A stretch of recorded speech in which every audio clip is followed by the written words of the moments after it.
Fabric ఏంటక్క? ఏ model? ఇవి కూడా ప్యూర్ కాటన్ నైటీసే. ఈ సమ్మర్‌కి చాలా కూల్‌గా ఉంటుంది కదా! అన్ని కాటన్ నైటీసే తీసుకొచ్చాను. అండ్ ఇవి స్క్వేర్ నెక్ నైటీస్. ఇది డబల్ ఎక్సెల్ సైజ్ నైటీస్. వాళ్ళకి కూడా చాలా బాగా సరిపోతాయి. డిజైన్ మాత్రం చాలా ఎక్సలెంట్‌గా ఉంది. And one more colour.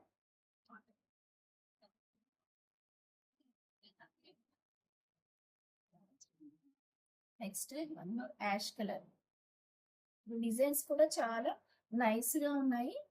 అంటే మోడల్స్ కావాలంటే మీరు వెంటనే మన స్క్రీన్ పైన ఉన్న నెంబర్‌కి వాట్సాప్ చేసి ఆర్డర్ ప్లేస్ చేసుకోండి. మన లోకల్ కరీంనగర్ వాళ్ళకి ర్యాపిడో ఫెసిలిటీ కూడా అవైలబుల్‌గా ఉంటుంది. ఇంకా మన వెబ్‌సైట్ లింక్ కూడా నేను బయోలో ఇచ్చాను. ఇంట్రెస్ట్ ఉన్న వాళ్ళు డైరెక్ట్ అందులో నుండి కూడా పర్చేజ్ చేయొచ్చు. మీరు మన పేజ్‌ని కనుక ఫస్ట్ టైం చూస్తున్నట్లయితే ప్లీజ్ ఒక లైక్ చేసి మీ ఫ్రెండ్స్‌కి, ఫ్యామిలీ మెంబర్స్‌కి షేర్ చేయండి. ఇలాంటి కలెక్షన్స్ ఎన్నో మన పేజ్‌లో ఉన్నాయండి. నైటీస్, శారీస్ అన్ని కలెక్షన్స్ ఉన్నాయి. వెంటనే ఆర్డర్ ప్లేస్ చేసుకోండి. అన్ని రీజనబుల్ ప్రైస్ అండి. Don't miss this collection. Thank you friends.